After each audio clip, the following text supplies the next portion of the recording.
Friends, ఈరోజు video వచ్చేసి chicken popcorn మనం ఇంట్లో చాలా ఈజీగా చేసుకోవచ్చండి ఈ రెసిపీని. దీనికోసం అయితే బోన్లెస్ చికెన్ తీసుకోవాలి. నేనైతే ఒక పావు కేజీ తీసుకున్నాను. మంచిగా క్లీన్ చేసుకున్న తర్వాత 1 టీ స్పూన్ ఉప్పు, 1 టీ స్పూన్ కారము వేయాలి. మన రుచికి తగ్గట్టు వేసుకోవచ్చు.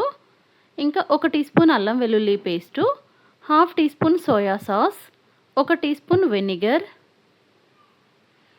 1 tea spoon red chilli sauce, ఇంకా ఒక 4 టేబుల్ స్పూన్లన్నీ పాలు, కాచి చల్లార్చిన పాలు. పాలు వద్దు అనుకుంటే పెరుగు వేసుకోవచ్చు. ఒక 3 టేబుల్ స్పూన్ల దాకా పెరుగైనా వేసుకోవచ్చు. ఇంక ఇవన్నీ వేసి బాగా కలిపేసి ఒక 4-5 గంటల పాటు మ్యారినేట్ చేయాలి. అప్పుడు ముక్కలు అనేవి మనకి మెత్తగా జ్యూసీగా ఉంటాయి. వెనిగర్ అది వేసాం కదా. ఇప్పుడు 4-5 గంటల తర్వాత ఒక ఎగ్ వేయాలి ఇందులో. ఎగ్ వేసేసి మంచిగా కలిపేసి ఇంకా దీన్నైతే కోట్ చేసుకోవడానికి పొడి కలుపుకుందాము. పిండిని 1 కప్పు మైదా, అరకప్పు కార్న్ఫ్లోర్, దీంట్లో చిల్లీ ఫ్లేక్స్ అది మన ఇష్టం అండి. ఇష్టమైతే వేయొచ్చు, లేదంటే స్కిప్ చేయొచ్చు. పావు టీ స్పూన్ కారము, పావు టీ స్పూన్ మిరియాల పొడి, ఒక హాఫ్ టీ స్పూన్ దాకా ఉప్పు వేయాలి. వేసేసి మంచిగా కలుపుకొని దీన్ని 2 భాగాలుగా అయితే డివైడ్ చేసుకోవాలి. ఇప్పుడు మ్యారినేట్ చేసుకున్న చికెన్ ముక్కల్ని అయితే సగం పిండిని 2 ముక్కలు చేసాం కదా. ఒక పాటులో ఈ చికెన్ ముక్కలు వేసి మంచిగా డస్టింగ్ చేసుకోవాలి. వాటికి మంచిగా పిండితో కవర్ చేసుకొని కోటింగ్ చేసుకొని పక్కన పెట్టుకోవాలి. చూసారా, ముక్కల్ని అయితే పిండిలో వేసి పైనుండి కాస్త పొడి పిండి జల్లేసి మనం ముట్టుకున్నా మనకేమీ టచ్ అవ్వదు. ఇంకా మంచిగా కోట్ అయిపోతాయి ముక్కలు. కొంచెం చేతిలో పట్టుకొని ఇలా షేక్ చేసామంటే ఎక్స్ట్రా పిండి అంతా వదిలి మళ్ళీ ఆ పిండిలో పడిపోతుంది.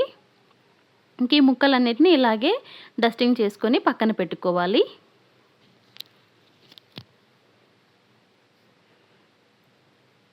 డైరెక్ట్ వీటిని ఈ కోటింగ్ చేసుకున్నాక డైరెక్ట్గా డీప్ ఫ్రై చేసుకోవచ్చు. లేదు ఇంకొంచెం ఎక్స్ట్రా క్రిస్పీనెస్ కావాలి అంటే గనక కోల్డ్ వాటర్లో డిప్ చేసి మళ్ళీ పిండిలో కోట్ చేసుకోవాలన్నమాట. డైరెక్ట్గా ఈ ఫస్ట్ స్టెప్తోని డీప్ ఫ్రై చేసేసుకోవచ్చు.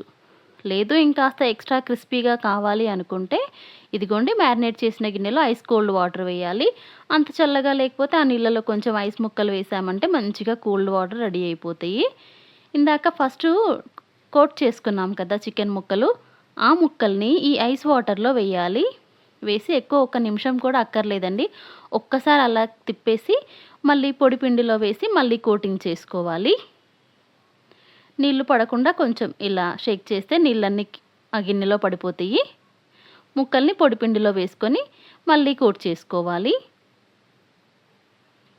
ఈ సెకండ్ స్టెప్ అనేది మన ఇష్టం అండి. కోట్ చేసుకొని ఒక్కసారి లైట్గా ప్రెస్ చేస్తే సరిపోతుంది. మన చేతికి తడి ఏమి తగలదండి పొడి పిండిలో వేసి కవర్ చేసిన తర్వాత. ఇంకే ఈ ముక్కలన్నిటిని ఇలాగే మనము కోట్ చేసేసుకొని డీప్ ఫ్రై చేసుకోవాలన్నమాట. కోల్డ్ వాటర్ స్టెప్ అనేది మన ఇష్టము. వద్దు అనుకుంటే ఫస్ట్ టైం కోటింగ్ చేసాం కదా, దాంతోనే డైరెక్ట్గా డీప్ ఫ్రై చేసుకోవచ్చు. అలా అయినా బాగుంటుంది. మన కంఫర్ట్ని బట్టి చేసుకోవచ్చు అండి. ఎక్స్ట్రా క్రిస్పీనెస్ కోసం అయితే ఈ కోల్డ్ వాటర్ అనేది ఆ స్టెప్ని ఇంక్లూడ్ చేయండి. అలా కోటింగ్ అయిన అన్ని ముక్కల్ని డీప్ ఫ్రై చేసుకోవాలి. ఒక 4 నిమిషాలు అయితే పట్టిద్దండి ఒక బ్యాచ్ మొత్తం వేగడానికి. మంటని మీడియంలో పెట్టుకొని ఒక 4 to 5 మినిట్స్ వేయించామంటే సరిపోతుంది. అంతే అండి, ముక్కలు మంచిగా జ్యూసీగా ఉడికిపోతాయి లోపల నుండి. చాలా టేస్టీగా మనం బయట తింటుంటాం కదా KFC అక్కడక్కడ, అలాగే ఉంటాయి సేమ్. ఒకసారి ట్రై చేసి చూడండి, బాగుంటుంది. ఈ వీడియో నచ్చితే ప్లీజ్ లైక్ చేయండి, ప్లీజ్ సబ్స్క్రైబ్ చేసుకోండి. Thanks for watching.